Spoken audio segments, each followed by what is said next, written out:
ത്രിയേക ദൈവതിരുനാമത്തിന് മഹത്വം ഉണ്ടാകട്ടെ. നമ്മുടെ കർത്താവും രക്ഷിതാവുമായ യേശുമിശിഹാ തമ്പുരാൻ തൻ്റെ ഭൗമലോകവാസകാലത്ത് പലവട്ടം യെരുശലേമിലെ ദൈവാലയത്തിൽ സന്ദർശനം നടത്തിയ ചിത്രം വേദപുസ്തകത്തിൽ വരച്ചു വച്ചിട്ടുണ്ട്. യേശുക്രിസ്തു ദൈവാലയത്തിൽ സന്ദർശനം നടത്തിയ സമയങ്ങളിലെല്ലാം അവിടെ ചില സംഭവങ്ങളും നടന്നിട്ടുണ്ട്.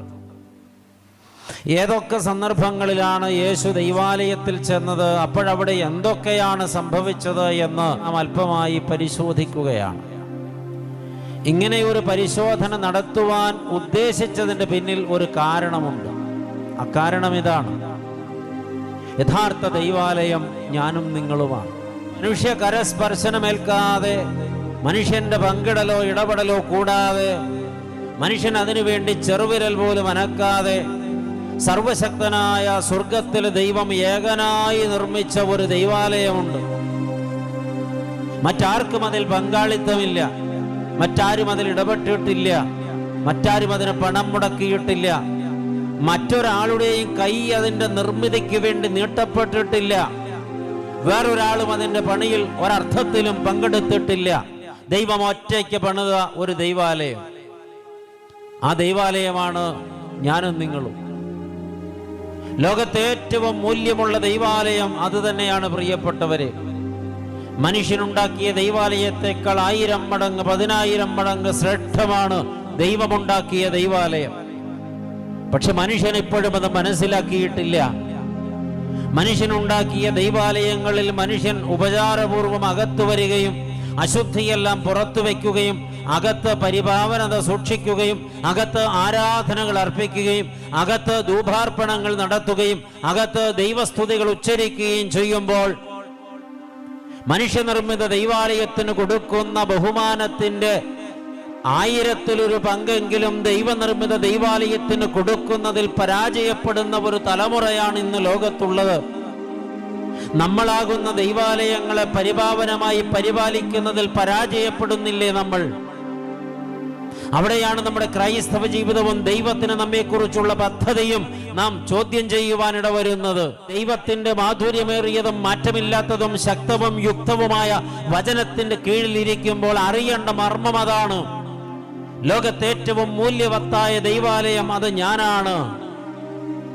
ഈ ബോധം നമ്മുടെ ഉള്ളത്തെ ഭരിക്കുവാൻ തുടങ്ങിയാൽ പിന്നെ നമ്മുടെ ജീവിതത്തിൽ ആകമാനം മാറ്റങ്ങൾ വരും. പ്രിയപ്പെട്ടവരെ, നിശ്ചയമായിട്ടും മാറ്റങ്ങൾ വരും. ഒരു ദൈവാലയം ദൈവാലയമാകുന്നത് എപ്പോഴാണ്? അവിടെ ദൈവാധിവാസം ഉണ്ടാകുമ്പോഴാണ്. ദൈവം വസിക്കുന്നിടമാണ് ദൈവാലയം. അതുകൊണ്ടാണ് അതിന് ദൈവാലയം എന്ന് പേര് വന്നത്. ദൈവം അവിടെ വസിക്കുന്നില്ലെങ്കിൽ അത് ദൈവാലയമാകുന്നില്ല. ആകയാൽ പ്രിയ ദൈവമക്കളെ, ഞാനും നിങ്ങളുമാകുന്ന പുണ്യപ്പെട്ട ദൈവാലയങ്ങളിൽ, ദൈവം പണിത ദൈവാലയങ്ങളിൽ താൻ അധിവാസം കൊള്ളുവാൻ ആഗ്രഹിച്ചിട്ടാണ് സർവശക്തൻ എന്നെയും നിങ്ങളെയും മനഞ്ഞെടുത്തിട്ടുള്ളത്. നമ്മളാകുന്ന ദൈവാലയങ്ങളിൽ ദൈവമായ കർത്താവ് അധിവാസം കൊള്ളുന്നുവെങ്കിൽ നാം സാക്ഷാൽ ജീവനുള്ള ദൈവാലയങ്ങളാണ്. ദൈവാധിവാസം നമ്മിൽ ഇല്ലെങ്കിൽ പേര് മാത്രമേയുള്ളൂ, പ്രവൃത്തിയിൽ അല്ലെങ്കിൽ സത്യത്തിൽ നാം ദൈവാലയങ്ങളല്ല എന്ന് പറയേണ്ടി വരും. യെരുശലേമിൽ ഒരു ദൈവാലയം ഉണ്ടായിരുന്നു. യേശുക്രിസ്തുവിന്റെ കാലത്ത് അത് ഹെരോദാവ് പണികഴിപ്പിച്ച ദൈവാലയമാണ്. പ്രിയപ്പെട്ടവരെ, ആ ദൈവാലയത്തിൽ യേശുമശിഹ സന്ദർശനം നടത്തിയത് സംബന്ധിച്ചാണ് നാം ഇവിടെ പരാമർശിക്കുന്ന വിഷയം. ആദ്യത്തെ യെരുശലേമിലെ ദൈവാലയം പണിയുവാൻ ആഗ്രഹിച്ചതും ദൈവം അതിന് അനുവാദം കൊടുത്തതും ദാവീദ് മഹാരാജാവിനാണ്. പക്ഷേ അതിനുള്ള അസംസ്കൃത വസ്തുക്കളൊക്കെ ശേഖരിച്ച് സ്കെച്ചും പ്ലാനും ഒരുക്കുന്നതിനിടയിൽ ഒരു നാൾ ദൈവം ദാവീദിനോട് പറഞ്ഞു, നിന്റെ കൈകൊണ്ട് ഇനി എനിക്ക് ആലയം പണിയണ്ട, കാരണം അതിൽ രക്തക്കറ പുരണ്ടിട്ടുണ്ട്. രക്തക്കറ പുരണ്ടവന്റെ കൈകൊണ്ടർപ്പിക്കുന്ന അർപ്പണങ്ങളൊന്നും എനിക്ക് സ്വീകാര്യമല്ലെന്ന് അനേക ഫെലിസ്തീയ പടയാളികളെ, അമ്മോന്യ പടയാളികളെ തന്റെ കൈകൊണ്ട് അരിഞ്ഞു വീഴ്ത്തിയപ്പോഴൊന്നും ദാവീദിന്റെ കയ്യിൽ രക്തക്കറ പുരണ്ടെന്ന് ദൈവം പറഞ്ഞിരുന്നില്ല. തന്റെ വിശ്വസ്ത പട്ടാളക്കാരനായ ഊരിയാവിനെ ചതുവിൽപ്പെടുത്തി കൊല ചെയ്യാൻ കുറിമാനമെഴുതിയപ്പോഴാണ് ദാവീദിന്റെ കയ്യിൽ ചോരക്കര പുരണ്ടെന്ന് ദൈവം പറഞ്ഞത്. ദാവീദ് അത് നിഷേധിച്ചില്ല, അവൻ ഒഴിഞ്ഞു മാറി. ദാവീദിന്റെ മകനായ സോളമന മഹാഭാഗ്യം കിട്ടി. ലോകമഹാത്ഭുതങ്ങളെ വെല്ലുന്ന മഹാത്ഭുതമായി അവനൊരു ദൈവാലയം യെരൂശലേമിൽ പ്രതിഷ്ഠിച്ചു. എന്നാൽ പ്രിയപ്പെട്ടവരെ, ആ ദൈവാലയം പിന്നീട് തകർക്കപ്പെട്ടു. അതിനുശേഷം വീണ്ടും പണിയപ്പെട്ടു, അതും തകർക്കപ്പെട്ടു. മൂന്നാമത് പണിയപ്പെട്ട ദൈവാലയമാണ് യേശുക്രിസ്തുവിന്റെ കാലത്തും നിലനിന്നിരുന്നത്. ആ ദൈവാലയത്തിൽ യേശു സന്ദർശനം നടത്തിയ ചില അവസരങ്ങൾ. ആദ്യമായി യേശുമശിഹ എന്ന പൊന്നു തമ്പുരാൻ ദൈവാലയത്തിൽ സന്ദർശനം നടത്തുമ്പോൾ അവന് കേവലം 40 ദിവസം പ്രായമേ ഉള്ളൂ. വെറും 40 ദിവസം പ്രായം. ഒരു കൈക്കുഞ്ഞായി, മലർന്നു കിടക്കുന്ന ഒരു കൈക്കുഞ്ഞായി അവനെ കയ്യിലേന്തിക്കൊണ്ട് പുണ്യപ്പെട്ട മാതാവും യൗസേപ്പ് പിതാവും കൂടെ അവനെയും കൊണ്ട് യെരൂശലേമിലെ ദൈവാലയത്തിലേക്ക് പ്രവേശിക്കുകയാണ്. ശുദ്ധമുള്ള ലൂക്കോസ് എഴുതിയ രക്ഷാസുവിശേഷം 2-ാം അധ്യായത്തിന്റെ 22 മുതലുള്ള തിരുവചനങ്ങളിൽ അത് രേഖപ്പെടുത്തിയിട്ടുണ്ട്. ആശയുടെ ന്യായപ്രമാണപ്രകാരം അവളുടെ ശുദ്ധീകരണകാലം തികഞ്ഞപ്പോൾ കടിഞ്ഞൂലായ ആണൊക്കെയും കർത്താവിന് വിശുദ്ധമായിരിക്കണമെന്ന് കർത്താവിന്റെ ന്യായപ്രമാണത്തിൽ എഴുതിയിരിക്കുന്നത് പോലെ അവനെ കർത്താവിന് അർപ്പിക്കുവാനും ഒരിണ കുറുപ്രാവിനെയോ 2 പ്രാക്കുഞ്ഞിനെയോ കർത്താവിന്റെ ന്യായപ്രമാണത്തിൽ കൽപ്പിച്ചതുപോലെ യാഗം കഴിപ്പാനും അവർ അവനെ യെരൂശലേമിലേക്ക് കൊണ്ടുപോയി. ഒന്നാമത്തെ സന്ദർശനം, യേശുമിശിഹായുടെ ആദ്യത്തെ ദൈവാലയ സന്ദർശനം. അന്നവിടെ എന്താണ് പ്രിയപ്പെട്ടവരെ സംഭവിച്ചത്? അന്നവിടെ സംഭവിച്ച സംഗതികൾ അതിന്റെ താഴെ രേഖപ്പെടുത്തിയിട്ടുണ്ട്. അവിടെ 2 വ്യക്തികൾ യേശുവിനെ കാത്തിരിപ്പുണ്ടായിരുന്നു. അതിൽ ഒരുവന്റെ പേര് ശിമ്യോൻ എന്നാണ്. രണ്ടാമത്തെയാൾ ഭാഗ്യവതിയായ ഹന്നയാണ്. പ്രിയപ്പെട്ടവരെ, ഈ 2 പേരും യേശുവിനെ കാത്തിരുന്നവരാണ് എന്ന് വേണം നനയ്ക്കുവാൻ. ശിമ്യോൻ യേശുവിനെ കാണാതെ മരിക്കില്ലെന്ന് അവന് ദൈവസന്നിധിയിൽ ഒരു കൽപ്പന കിട്ടിയിട്ടുണ്ടായിരുന്നു. കാണുകയാണ് കൈപ്പിള്ളയുമായി കയറി വരുന്ന വിശുദ്ധ കന്യകയുടെ ഉള്ളങ്കരത്തിൽ ഇരുന്ന് പുഞ്ചിരി തൂകുന്ന, കൈകാലിട്ടടിക്കുന്ന ദൈവത്തിന്റെ തേജസ്സിന്റെ തേജസ്സായവനെ തന്റെ കണ്ണാലവൻ കാണുകയാണ്. പ്രിയപ്പെട്ട, യെരൂശലേമിൽ ശിമ്യോൻ എന്ന് പേരുള്ളൊരു മനുഷ്യനുണ്ടായിരുന്നു. ഈ മനുഷ്യൻ നീതിമാനായിരുന്നു. ഇസ്രായേലിന്റെ ആശ്വാസത്തിനായി കാത്തിരുന്നവനായിരുന്നു. പരിശുദ്ധാത്മാവും അവന്റെ മേലുണ്ടായിരുന്നു. കർത്താവിന്റെ ക്രിസ്തുവിനെ കാണും മുമ്പേ മരണം കാണുകയില്ല എന്ന് പരിശുദ്ധാത്മാവിനാൽ അവൻ അരുളപ്പാടുണ്ടായിരുന്നു. വയോവൃദ്ധനായിട്ടും അവൻ കാത്തിരിക്കുകയാണ്. അന്നവൻ ഉള്ളത്തിൽ പരിശുദ്ധാത്മാവിന്റെ ബോധ്യം കിട്ടി. നീ കാത്തിരുന്നവനിതാ ആലയത്തിൽ വന്നിരിക്കുന്നു. കടന്നു ചെന്നവനെ കൈകളിൽ എന്തുക. അവൻ ആത്മനിയോഗത്താൽ ദൈവാലയത്തിലേക്ക് ചെന്നു. യേശു എന്ന പൈതലിനു വേണ്ടി ന്യായപ്രമാണത്തിന് ചട്ടപ്രകാരം ചെയ്യുവാൻ അമ്മയപ്പന്മാർ അവനെ അകത്ത് കൊണ്ടുചെന്നപ്പോൾ അവനെ കയ്യിൽ ഏന്തി ദൈവത്തെ പുകഴ്ത്തി. എന്നിട്ട് ഇപ്രകാരം പ്രാർത്ഥിച്ചു, ഇപ്പോൾ നാഥ, തിരുവചനം പോലെ അടിയനെ സമാധാനത്തോടെ വിട്ടയക്കണമേ. ജാതികൾക്ക് വെളിപ്പെടാനുള്ള പ്രകാശവും നിന്റെ ജനമായ ഇസ്രായേലിന്റെ മഹത്വവുമായി നീ സകല ജാതികളുടെയും മുമ്പിൽ ഒരുക്കിയിരിക്കുന്ന നിന്റെ രക്ഷയെ എന്റെ കണ്ണ് കണ്ടുവല്ലോ എന്ന് പറഞ്ഞു. പ്രിയപ്പെട്ടവരെ, ഇവിടെ ശിമിയോൻ വലിയ സാക്ഷ്യങ്ങൾ പറയുകയാണ്. യേശുക്രിസ്തു ആദ്യമായി ദൈവാലയത്തിൽ പ്രവേശിച്ച നാളിൽ ആ ദൈവാലയത്തിൽ മഹാസമാധാനമുണ്ടായി. ദീർഘനാൾ കാത്തിരുന്നവരുടെ ഉള്ളിൽ ശാന്തിയുണ്ടായി. ഇസ്രായേലിന് വേണ്ടി ഒരുക്കിയ രക്ഷയാണ് ഈ പൈതലെന്ന് ശിമ്യോൻ എന്ന ഭാഗ്യവാൻ ലോകത്തോട് പ്രഘോഷിക്കുവാൻ അവസരം കിട്ടി. പ്രിയപ്പെട്ടവരെ, തുടർന്ന് തൊട്ടുതാഴെ മറ്റൊരു കഥാപാത്രം വരുന്നുണ്ട്. അത് ആ ഭാഗ്യവതിയുടെ പേര് ഹന്ന എന്നായിരുന്നു. പ്രിയപ്പെട്ടവരെ, അവൾ ആശേർ ഗോത്രത്തിൽ ഫനുവേലിന്റെ മകളായിരുന്നു. കന്യകാകാലം കഴിഞ്ഞ് വിവാഹിതയായെങ്കിലും 7 സംവത്സരം മാത്രം ഭർത്താവിനോടൊപ്പം താമസിച്ച് പിന്നീട് 84 സംവത്സരം വിധവയും വളരെ വയസ്സ് ചെന്നവളുമായി പാർക്കുന്നവളായിരുന്നു. ഇപ്പോൾ 100-ലേറെ വയസ്സ്. ഈ കണക്കനുസരിച്ച് ഈ മഹതിക്ക് പ്രായമുണ്ട്. വയോവൃദ്ധയായൊരു മാതാവ് ദൈവാലയം വിട്ടുപിരിയാതെ ഉപവാസത്തോടും പ്രാർത്ഥനയോടും കൂടെ രാവും പകലും ആരാധന ചെയ്തു വന്നൊരു ഭാഗ്യവതി. ആ നാഴികയിലും അവളും അടുത്ത് ചെന്ന് ദൈവത്തെ സ്തുതിച്ചു. യെരൂശലേമിന്റെ വീണ്ടെടുപ്പിനെ കാത്തിരുന്ന എല്ലാവരോടും അവനെ കുറിച്ച് പ്രസ്താവിച്ചു. ആദ്യ സന്ദർശനത്തിൽ തന്നെ അവൻ സമാധാനമരുളി. ആദ്യ സന്ദർശനത്തിൽ തന്നെ അവൻ ശാന്തിയരുളി. ആദ്യ സന്ദർശനത്തിൽ തന്നെ അവൻ രക്ഷ പ്രഖ്യാപിച്ചു. ആദ്യ സന്ദർശനത്തിൽ തന്നെ അവിടെ അവന്റെ നാമം പ്രഘോഷിക്കപ്പെട്ടു. ആദ്യ സന്ദർശനത്തിൽ അവിടെ അവനെ കണ്ടവരും കേട്ടവരും അറിഞ്ഞവരും അവനെ പുകഴ്ത്തുവാനും സ്തുതിക്കുവാനും ഇടയായി. പ്രിയപ്പെട്ടവരെ, നമ്മളാകുന്ന ദൈവാലയത്തിൽ യേശുമശിഹ ആഗതനായാൽ നമ്മുടെ ഉള്ളത്തിൽ ആനന്ദമുണ്ടാകും, സമാധാനമുണ്ടാകും, ശാന്തി ഉണ്ടാകും, രക്ഷയുടെ സന്തോഷമുണ്ടാകും. ഇതൊന്നും അനുഭവിപ്പാൻ ഈ നാളുകളിൽ നമുക്കാകുന്നില്ലെങ്കിൽ അറിയണം, എൻ്റെ ഉള്ളിൽ ഇപ്പോൾ യേശുവില്ല. ഞാൻ ദൈവാലയമെന്ന് പേര് മാത്രമുള്ള, ദൈവം ഉള്ളിലില്ലാത്ത, വെറും പുറം വേഷം മാത്രം കെട്ടിയിട്ടുള്ള ഒരു ആലയമായി തരംതാണു പോയിട്ടുണ്ട്. യേശു ഒരു വ്യക്തിയിൽ ഉണ്ടെങ്കിൽ ആ വ്യക്തിക്ക് പിന്നെ ജീവിതത്തിൽ ഒരിക്കലും എനിക്ക് സമാധാനമില്ലെന്ന് പറയാനാകില്ല. യേശു ഒരു വ്യക്തിയിൽ ഉണ്ടെങ്കിൽ ആ വ്യക്തിക്ക് ആയുസ്സിൽ ഒരിക്കലും സന്തോഷമില്ലാതിരിക്കാനാകില്ല. ദുഃഖമില്ലാഞ്ഞിട്ടല്ല, വേദന ഇല്ലാഞ്ഞിട്ടല്ല, കയ്പില്ലാഞ്ഞിട്ടല്ല, കഷ്ടതകൾ ഇല്ലാഞ്ഞിട്ടല്ല. പ്രതിസന്ധികൾ കൊടുങ്കാറ്റായി ജീവിതത്തിൽ അലയടിക്കുമ്പോഴും ആഞ്ഞടിക്കുമ്പോഴും അതിൻ്റെ മധ്യത്തിൽ ഉള്ളത്തിൽ എൻ്റെ കർത്താവുണ്ടെന്ന ആന്തരിക ബോധത്തിൽ ഉല്ലാസം കൊള്ളുവാൻ കഴിയും. ഇത് കഴിയണമെങ്കിൽ ഉള്ളത്തിൽ യേശു ഉണ്ടായിരിക്കണം. ഉള്ളത്തിൽ യേശുവില്ലാത്തവരാണ് പ്രിയപ്പെട്ടവരെ എപ്പോഴും മൂടിക്കെട്ടിയ മാനം കണക്കെയുള്ള മുഖവുമായി മനസ്സുമായിരിക്കുന്നത്.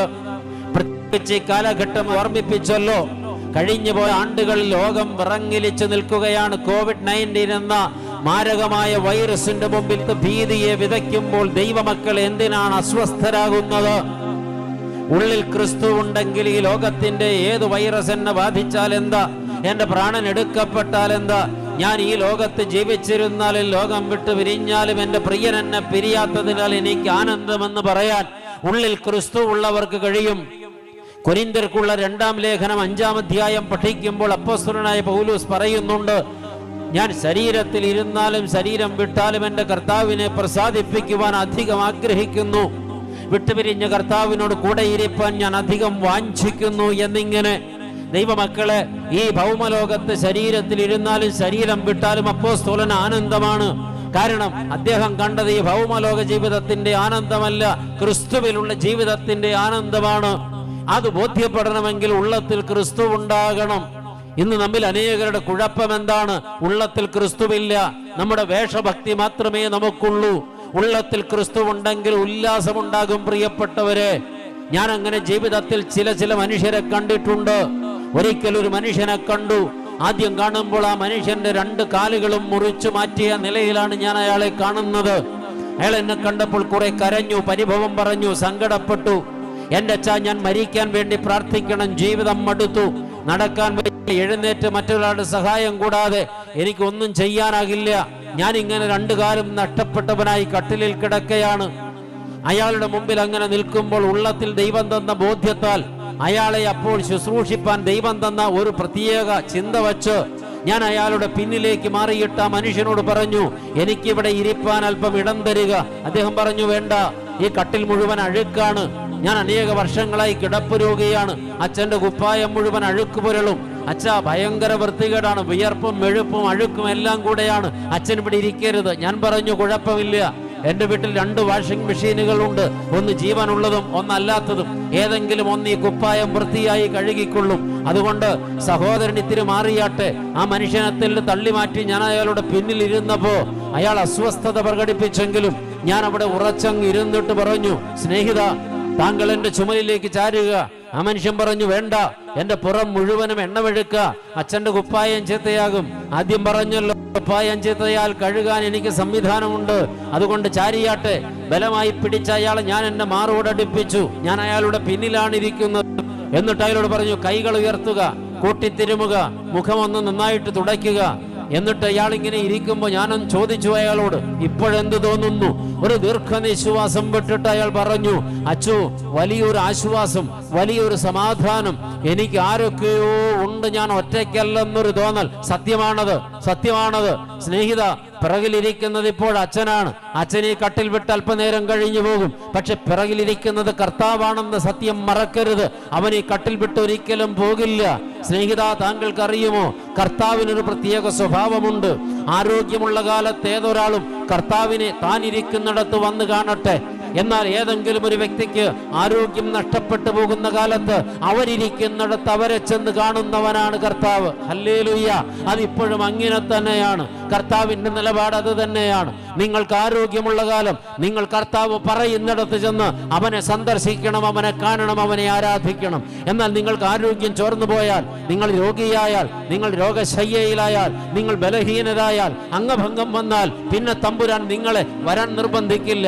നിങ്ങൾ എവിടെയാണോ അവിടെ വരും തമ്പുരാൻ, നിങ്ങളെ സന്ദർശിക്കും. ഇതൊക്കെ പറഞ്ഞും വെച്ചിട്ട് പറഞ്ഞു, സ്നേഹിത, അച്ഛൻ പോകും, തമ്പുരാൻ പോകില്ല. ഈ കട്ടിൽ വിട്ടവൻ എങ്ങും പോകില്ല. രോഗശയ്യയിൽ കിടക്ക മാറ്റി വിരിക്കുമെന്ന് വാക്ക് പറഞ്ഞവൻ വാക്ക് മാറില്ല.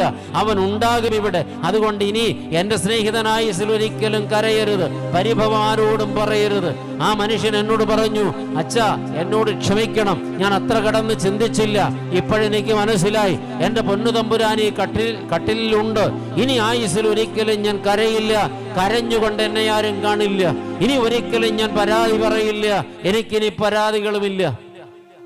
ദൈവമക്കളെ, പിന്നെന്താ സംഭവിച്ചതെന്നറിയാമോ? ആ മനുഷ്യൻ വലിയ സമാധാനം അനുഭവിച്ചു, വലിയ സന്തോഷം അനുഭവിച്ചു. ഒറ്റയ്ക്ക് കിടന്ന് ഉച്ചത്തിൽ പാട്ടുപാടാൻ തുടങ്ങി. ചിലപ്പോൾ കിടന്ന മനുഷ്യൻ ആരോടോ വളരെ സീരിയസ് ആയിട്ട് വർത്തമാനം പറയുന്നത് മക്കൾ കേട്ടു. ഒരു ദിവസം മൂത്ത മകൻ ഇത് കേട്ടുകൊണ്ട് കയറി വന്നിട്ട് അപ്പനോട് ചോദിച്ചു, ആരെയും കാണുന്നില്ലല്ലോ, അപ്പൻ ആരോടാ ഇത്ര സീരിയസ് ആയിട്ട് വർത്തമാനം പറയുന്നത്? നീ ഒന്ന് പോടാ, ശല്യം ചെയ്യാതെ, ഞാൻ എൻ്റെ തമ്പുരാനോട്, എൻ്റെ കർത്താവിനോട് സംസാരിക്കുകയാണ്. ആ മകൻ അങ്ങ് മാറി നിന്ന് പറഞ്ഞൊരു ഡയലോഗ് എന്താ, ഞങ്ങളുടെ അപ്പന് കാലില്ലെന്നേ ഉണ്ടായിരുന്നുള്ളൂ ഇത്ര കാലം, പക്ഷെ വേറെ കുഴപ്പമൊന്നും ഉണ്ടായിരുന്നില്ല. ആ അച്ഛൻ വന്ന് ഞങ്ങളുടെ അപ്പൻ്റെ അരികിൽ അല്പനേരം ഇരുന്ന് പ്രാർത്ഥിച്ചു പോയ ശേഷം അപ്പനിപ്പോൾ തലയ്ക്ക് സ്ഥിരമില്ലാതെയായി. അപ്പനിപ്പോൾ പിച്ചും പേയും പറയുകയാണ്. അപ്പോഴപ്പൻ പറഞ്ഞു, നിനക്കാണ് തലയ്ക്ക് സ്ഥിരമില്ലാതെയായത്, എനിക്കൊരു കുഴപ്പവുമില്ല, എൻ്റെ കർത്താവ് ഈ കട്ടിലുണ്ട്. ആര് കാണാൻ ചെന്നാലും ഈ ഭാഗ്യവാൻ പറയും, ദേ നിങ്ങളെക്കാളും ഭാഗ്യവാൻ ഞാനാ. എന്തെന്നാൽ നിങ്ങൾക്ക് ഇപ്പോഴും കർത്താവിനെ ചെന്ന് കാണണം, തമ്പുരാൻ ഇവിടെയുണ്ട് എൻ്റെ കട്ടിലിൽ. ദൈവമക്കളെ, ഇതാണ് കാഴ്ചപ്പാട്. ഉള്ളത്തിൽ ക്രിസ്തു വന്നാൽ ഉല്ലാസമുണ്ടാകുമെന്ന് വെറുതെ പറഞ്ഞതല്ല, കഷ്ടതയില്ലാഞ്ഞിട്ടല്ല.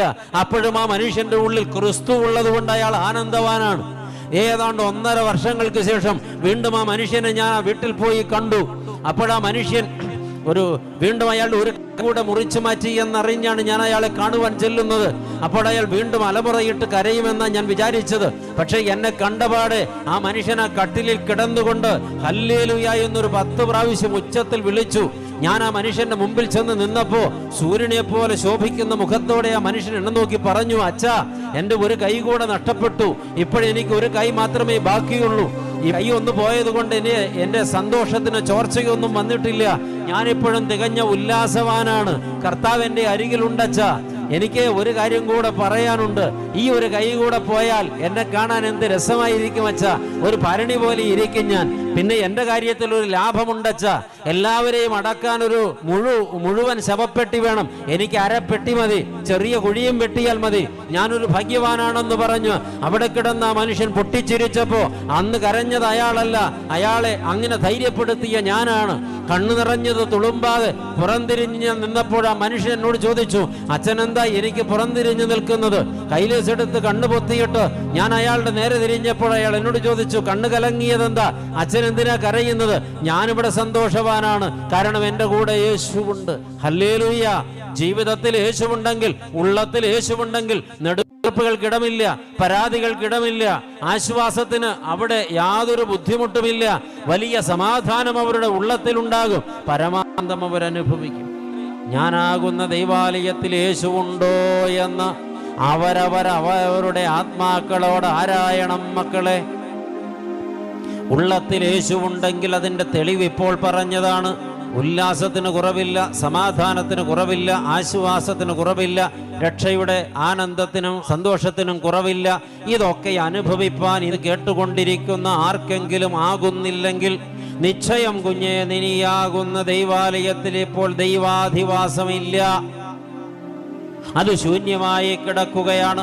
അല്ലെങ്കിൽ അത് ശൂന്യമായി കിടക്കുന്നത് കണ്ടിട്ട് ദുരാത്മാവ് അവിടെ കയറി കൂടുകൂട്ടിയിട്ടുണ്ട്.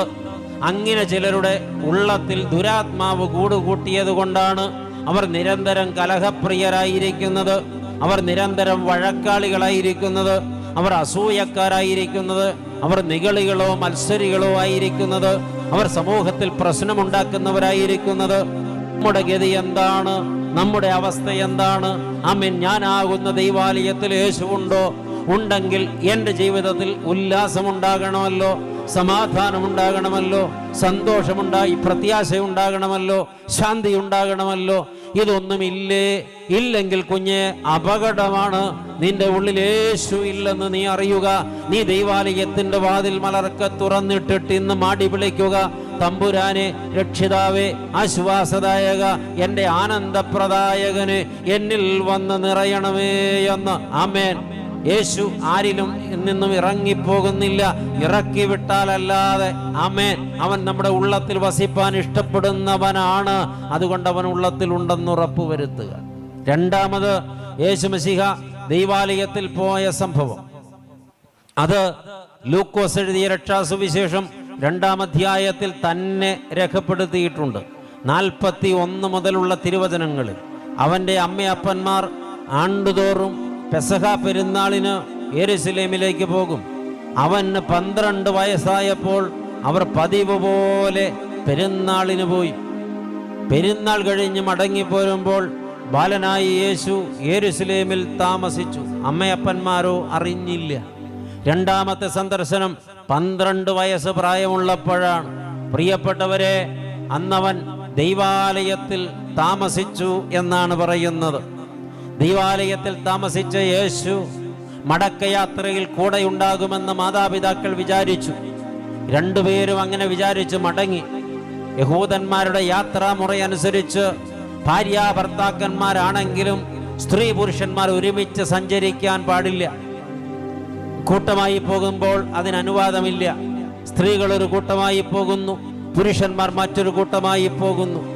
അപ്പന്റെ കൂട്ടത്തിൽ കുഞ്ഞുണ്ടാകുമെന്ന് അമ്മ നിരൂപിച്ചു, അമ്മയുടെ കൂട്ടത്തിൽ കുഞ്ഞുണ്ടാകുമെന്ന് അപ്പനും നിരൂപിച്ചു. അവർ കുറെ ദൂരം നടന്നു.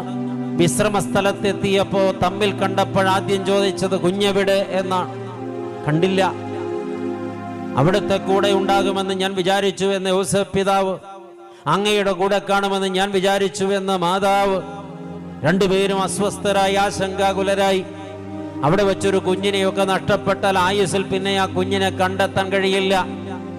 അത് തിരുസഭാചരിത്രം എഴുതിയ ജോസീഫസ് വരച്ചു വെച്ചിട്ടുള്ള ചിത്രം കണ്ടാൽ അന്നത്തെ ഒരു പെസഹ പെരുന്നാളിന് 20 ലക്ഷം മുതൽ 30 ലക്ഷം വരെ യഹൂദന്മാർ യെരുശലേമിൽ വന്ന് തമ്പടിക്കുമായിരുന്നു എന്നാണ് രേഖ. 20 ലക്ഷം മുതൽ 30 ലക്ഷം വരെ ആളുകൾ വന്ന് സമ്മേളിക്കുന്ന ഒരു സ്ഥലത്ത് വെച്ചൊരു 12കാരനെ കൈവിട്ടു പോയാൽ എവിടെ വെച്ച് പിടികൂടാനാണ്? ദൈവമക്കളെ, ഒരർത്ഥത്തിലും ആ കുഞ്ഞിനെ പിന്നെ പിടികിട്ടില്ല. എന്നാൽ നിങ്ങൾ തിരിച്ചറിയേണ്ട ഒരു യാഥാർത്ഥ്യമുണ്ട്. ഈ അപ്പനും അമ്മയും തിരികെ ദൈവാലയത്തിലേക്ക് നടക്കുകയാണ്. അവിടെ പെരുന്നാൾ കഴിഞ്ഞ ദിവസങ്ങളാണ്. പെരുന്നാളിന് മുമ്പുള്ള ദിവസങ്ങളിൽ ആളുകൾ ദൈവാലയത്തിലേക്കാണ്, മുകളിലേക്കാണ് കയറുക. അപ്പോൾ ആർക്കെങ്കിലും താഴേക്ക് ഇറങ്ങണമെങ്കിൽ അത് വലിയ റിസ്ക്കാണ്. ഒഴുകുന്ന പുഴയ്ക്കെതിരെ നീന്തുന്നതിനേക്കാൾ വലിയ റിസ്ക്കുള്ള സംഗതിയാണ് ഒരു ജനക്കൂട്ടത്തിനെതിരെ പോവുക എന്നുള്ളത്. ഇപ്പോൾ ദൈവാലയത്തിൽ നിന്ന് മുഴുവൻ ആളുകളും താഴേക്ക് ഇറങ്ങുകയാണ്. സമുദ്രത്തിൽ നിന്ന് തിരമാല ഇറങ്ങി വരും പോലെ അവർ ഇറങ്ങി വരികയാണ്. പ്രിയപ്പെട്ടവരെ, ഈ ജനത്തിന്റെ മധ്യേ കൂടെ മുകളിലേക്ക് കയറുക വലിയ സാഹസമാണ്. യോസേഫ് പിതാവും മാതാവും ബന്ധപ്പെട്ട് കരഞ്ഞുകൊണ്ട് ആളുകളെ വകഞ്ഞു മാറ്റി മുകളിലേക്ക് കയറുന്നു. ഒരു ദിവസം കൊണ്ട് ഇറങ്ങിയ ദൂരം തിരിച്ചു കയറി ചെല്ലാൻ 2 ദിവസമെടുത്തു. ആ 3 ദിവസം അവർ തീ തിന്നുകയായിരുന്നു. 3-ാം നാളിൽ അവർ അലഞ്ഞു തിരിഞ്ഞ് അന്വേഷിച്ച് ചെല്ലുമ്പോൾ അവൻ ദൈവാലയത്തിനകത്തിരിക്കുന്നു. എന്ത് ചെയ്യുകയാണ്? ശാസ്ത്രി പരീശന്മാരോട് ചോദിക്കുന്നു. അവർ പറയുന്നത് കേൾക്കുന്നു. അവർ പറയുന്നതിന് പരിപൂർണതയില്ലെന്ന് കണ്ടിട്ട് അതിന്റെ പരിപൂർണത വെളിപ്പെടുത്തുന്നു. അവന്റെ പരിജ്ഞാനത്തിൽ ആലയത്തിലുണ്ടായിരുന്ന സകലരും അമ്പരന്നു പോകുവോളം അവൻ പരിജ്ഞാനത്തെ വിളമ്പുകയായിരുന്നു. ദൈവാലയത്തിൽ യേശുവുണ്ടെങ്കിൽ അവൻ അവിടെ പരിജ്ഞാനം വിളംബരം ചെയ്യും. പ്രിയപ്പെട്ടവരെ, ദൈവമർമ്മങ്ങളെ ഇന്ന് പലർക്കും മനസ്സിലാകുന്നില്ല. ദൈവ പദ്ധതികളെ ഇന്ന് പലർക്കും മനസ്സിലാകുന്നില്ല. എന്നെക്കുറിച്ചുള്ള ദൈവോദ്ദേശം എന്തെന്ന് പലർക്കും ഇന്ന് പിടികിട്ടുന്നില്ല. എന്തേ കാരണം? ഉള്ളിൽ പരിജ്ഞാനം പകരുന്നവനില്ല. ഇന്ന് ലോകത്തിന്റെ ജ്ഞാനത്തിന്റെ പിന്നാലെ മനുഷ്യൻ നെട്ടോട്ടമോടുന്നൊരു കാലമാണ്. ചില ആളുകൾ വാരിക്കൂട്ടിയ ഡിഗ്രികൾക്കൊന്നും കണക്കില്ല. ചിലരുടെ പേരെഴുതിയിട്ട് അവരുടെ വാലെഴുതിയാൽ ഒരു പായ കടലാസ് മതിയാകില്ല. അതിനും മാത്രം ക്വാളിഫൈഡ് ആണ് പലരും. പക്ഷെ പരിജ്ഞാനം പ്രാപിച്ചിട്ടില്ല. അറിയേണ്ടവനെ അറിയേണ്ടപ്പോഴറിയേണ്ടതുപോലെ അറിയാത്തവരാരും അറിവുണ്ടെന്ന് അഭിമാനിച്ചാൽ അതിൻ്റെ പേര് അറിവെന്നല്ല. അറിയേണ്ടവനെ അറിയേണ്ടപ്പോഴറിയണം, അറിയേണ്ടതുപോലെ അറിയണം, ആഴത്തിൽ അറിയണം. അതാണ് പരിജ്ഞാനം. വേദപ്രമാണത്തിന്റെ മർമ്മങ്ങൾ അറിയാതെ വേദപ്രമാണത്തെ അറിഞ്ഞു എന്ന് പറഞ്ഞാൽ അത് അറിവല്ല. വേദപ്രമാണത്തിലെ മർമ്മങ്ങൾ അറിയാതെ വേദപ്രമാണത്തെ അറിഞ്ഞെന്ന് പറയുന്നവരാണ് വേദപ്രമാണം കൊണ്ട് അബദ്ധങ്ങൾ മെനഞ്ഞെടുക്കുന്നത്.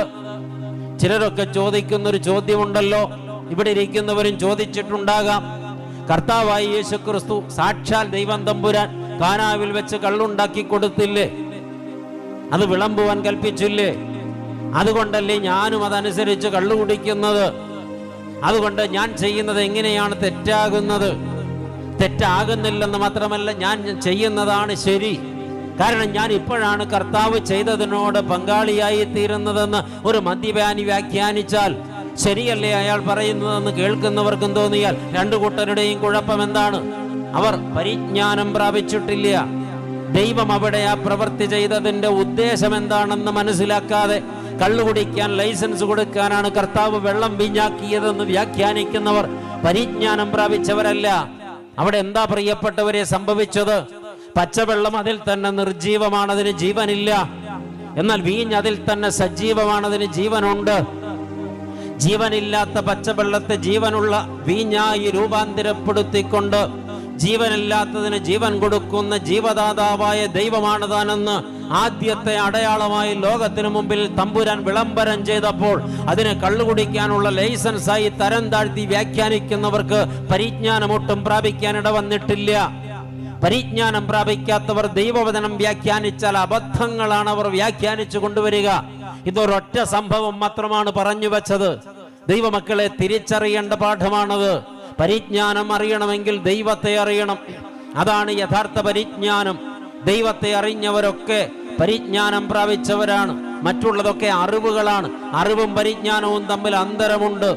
ദൈവത്തെ അറിഞ്ഞവരും ദൈവത്തെ കുറിച്ചറിഞ്ഞവരും എന്ന് രണ്ട് വിഭാഗം ആളുകളുണ്ട്.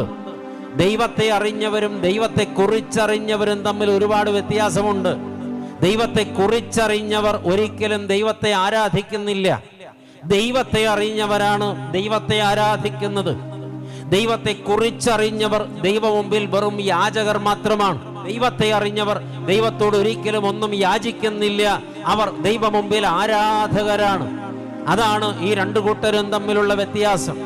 പ്രാർത്ഥിപ്പാൻ ദൈവ മുമ്പിൽ കരം പിടിച്ച് വിരിച്ചു നിൽക്കുമ്പോൾ ദൈവമേ എനിക്ക് വീട് വേണം, കാറ് വേണം, മക്കൾ വിദേശത്തെത്തണം, എൻ്റെ വിവാഹം നടക്കണം, അത് എനിക്ക് കുഞ്ഞുങ്ങൾ ഉണ്ടാകണം, അത് ആൺകുഞ്ഞുങ്ങൾ മാത്രം മതി, എനിക്ക് സമ്പന്നത വരണം, എൻ്റെ കടബാധ്യത മാറണം, എൻ്റെ ഭാരങ്ങൾ തീരണം, എൻ്റെ രോഗങ്ങൾ മാറണം, എൻ്റെ കഷ്ടതകൾ തീരണം, എനിക്ക് സമ്പന്നത വരണം, ആരെന്നെ കണ്ടാലും എന്നോട് അസൂയ തോന്നത്തക്കവണ്ണം എൻ്റെ ജീവിതം സന്തുഷ്ടവും സമ്പുഷ്ടവുമാകണമെന്നൊക്കെ ദൈവ മുമ്പിൽ നിരന്തരം നിവേദനം കൊടുക്കുന്നവരാരും ദൈവത്തെ അറിഞ്ഞവരല്ല.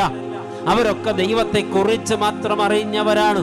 ദൈവത്തെ അറിഞ്ഞവർക്ക് ദൈവ മുമ്പിൽ ഇതൊന്നും ആവശ്യപ്പെടാനില്ല. തമ്പുരാനെ എനിക്ക് അർഹതപ്പെട്ടതെല്ലാം കാലാകാലങ്ങളിൽ എൻ്റെ പൊന്നു തമ്പുരാൻ തന്നിട്ടുണ്ട് നിശ്ചയം. ഞാൻ അനുഭവിക്കുന്ന സുഹൃതങ്ങളെല്ലാം അവിടുത്തെ ദാനമാണ് നിശ്ചയം. ഇന്ന് എനിക്ക് ആകെ തിരുമുമ്പിൽ ഒന്നേ പറയാനുള്ളൂ, നന്ദി, കൃതജ്ഞതാ സ്തോത്രം, മറ്റൊന്നുമില്ല. ഞാൻ തിരുമുമ്പിൽ വന്നത് നന്ദി ആരാധന അർപ്പിക്കുവാനാണ്. ആരാധനയ്ക്ക് യോഗ്യനെ നിനക്ക് ആരാധന എന്നല്ലാതെ മറ്റൊന്നും എനിക്ക് തിരുമുമ്പിൽ പറവാനില്ലെന്ന് പറയും ദൈവത്തെ അറിഞ്ഞ കുഞ്ഞുങ്ങൾ. അവർക്ക് പരാതികളില്ല, പരിഭവങ്ങളില്ല, ആവലാതികളില്ല, അസ്വസ്ഥതകളില്ല. ആഗ്രഹ നിവർത്തി നടക്കാത്തത് കൊണ്ട് അവർ മറ്റു ദൈവങ്ങളെ തേടി പോകുന്നില്ല, ദൈവത്തെ കുറ്റപ്പെടുത്തുന്നുമില്ല. ഇന്ന് എന്താണ് പ്രിയപ്പെട്ടവരെ സംഭവിക്കുന്നത്? ആളുകൾ ദൈവത്തെ തേടി ചെല്ലുന്നതിന്റെ പിന്നിലുള്ള വികാരം എന്താണ്? ലോകത്തവരുടെ എല്ലാ കാര്യങ്ങളും ശുഭവും സുഖവുമാകണം. മറ്റെന്താണ് അവർ ദൈവത്തെ തേടുന്നതിന്റെ പിന്നിലുള്ള വികാരം? ദൈവത്തെ അറിഞ്ഞവർ ആരാധന മുടക്കില്ല. ആദ്യം ചോദിച്ചു, പള്ളിയിൽ പോകാൻ പറ്റാത്തതിൽ ആർക്കാണ് നൊമ്പരമുണ്ടായതെന്ന്.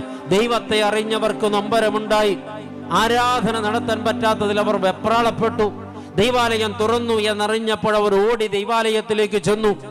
അങ്ങനെയുള്ളവർ എല്ലാ ദിവസവും പള്ളിയിൽ പോയി നോക്കും, അടച്ചിട്ട വാതിലിന്റെ മുമ്പിൽ നിൽക്കും. എന്ന് തുറക്കും ദൈവമേ, എന്ന് തുറക്കുമെന്നവർ ദൈവത്തോട് ആരാഞ്ഞു. ദൈവത്തെ കുറിച്ചറിഞ്ഞവർ പള്ളികൾ അടച്ചത് നന്നായി എന്ന് പറഞ്ഞു. അവർ പറഞ്ഞ ന്യായം എന്താണ്? ഈ പള്ളികളൊക്കെ തുറന്നാൽ വീണ്ടും പള്ളിയിൽ പോകാൻ നിർബന്ധമുണ്ടാകും. അതിനുവേണ്ടി കുളിച്ചൊരുങ്ങണം, വസ്ത്രം മാറണം, വാഹനം ഓടിക്കണം, സമയം കളയണം, അവിടെ പോയി ഒരുപാട് സമയം അതിനുവേണ്ടി ചെലവഴിക്കണം. മാത്രമല്ല കുറെ പണവും മുടക്കണം. എന്തെല്ലാം ലാഭങ്ങളാ പള്ളികൾ അടച്ചത് കൊണ്ട് നമുക്ക് വന്നത്. സമയം കൂടുതൽ ചെലവഴിക്കണ്ട, കുളിച്ചൊരുങ്ങണ്ട, വീട് വിട്ടെങ്ങും പോകണ്ട, പോക്കറ്റിലെ പണവും മുടക്കണ്ട, സമയവും ലാഭമാണ്. അത് അങ്ങനെ തന്നെ ചില അച്ഛന്മാരുടെ മുഖത്ത് നോക്കി പറഞ്ഞ ആത്മായ ഗണം നമ്മുടെ സഭയിലുമുണ്ടെന്നറിയുമ്പോൾ നിങ്ങൾ ഞെട്ടുകയൊന്നും വേണ്ട. അച്ചോ, പള്ളി പൂട്ടിയിട്ടത് കൊണ്ട് ഞങ്ങൾക്കാർക്കും ഒരു കേടും വന്നിട്ടില്ല. അതുകൊണ്ട് അച്ഛന്മാര് ഇനി പള്ളി തുറന്ന് ഞങ്ങളെ ഒരു കാര്യത്തിനും നിർബന്ധിക്കണ്ടെന്ന് എൻ്റെ ചില സഹോദര വൈദികരോട് ചില ആളുകൾ മുഖത്ത് നോക്കി പറഞ്ഞതായി അവർ എന്നോട് കഴിഞ്ഞ നാളിൽ സങ്കടം പറഞ്ഞു. പ്രിയപ്പെട്ടവരെ, എന്താണ് ഇവിടുത്തെ പ്രശ്നം? അവർ ദൈവത്തെ അറിഞ്ഞവരല്ല, ദൈവത്തെ കുറിച്ച് മാത്രം അറിഞ്ഞവരാണ്. ജാതികളുടെ പ്രത്യേകത എന്താ? അവർ ദൈവത്തെ കുറിച്ച് മാത്രം അറിഞ്ഞവരാ. ദൈവത്തെ അറിഞ്ഞവർക്ക് ദൈവസന്നിധി വിട്ടു പോകാനാകില്ല. ദൈവത്തെ അറിഞ്ഞവർക്ക് ദൈവാരാധന നിർത്താനാകില്ല. ദൈവത്തെ അറിഞ്ഞവർക്ക് നന്ദിയും സ്തോത്രവും അർപ്പിക്കാതിരിക്കാനാകില്ല.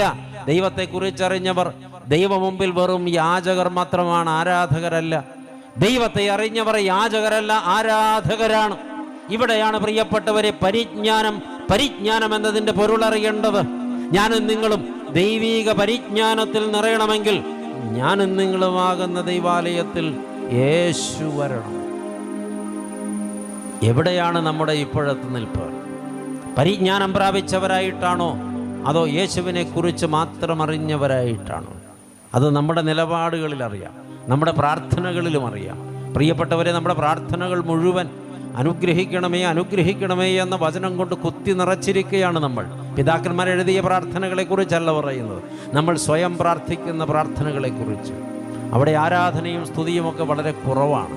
പിതാക്കന്മാർ പഠിപ്പിച്ചത് സ്തോത്രാരാധന അർപ്പിക്കുവാനാണ്.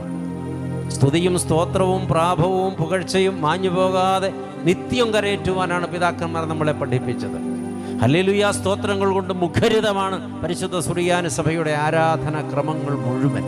എന്നാൽ അധരം കൊണ്ട് ഞാൻ സ്വയം ക്രിയേറ്റ് ചെയ്യുന്ന പ്രാർത്ഥനയാണ് ഇതിനേക്കാളൊക്കെ ശ്രേഷ്ഠമായതെന്ന് ചിന്തിച്ച് ചിലർ പ്രാർത്ഥിക്കുമ്പോഴൊന്ന് മാറി നിന്ന് കേട്ടു നോക്കണം. അല്ലെങ്കിൽ നിങ്ങൾ തന്നെ റെക്കോർഡ് ചെയ്ത് പിന്നീടൊന്ന് കേട്ടു നോക്കണം.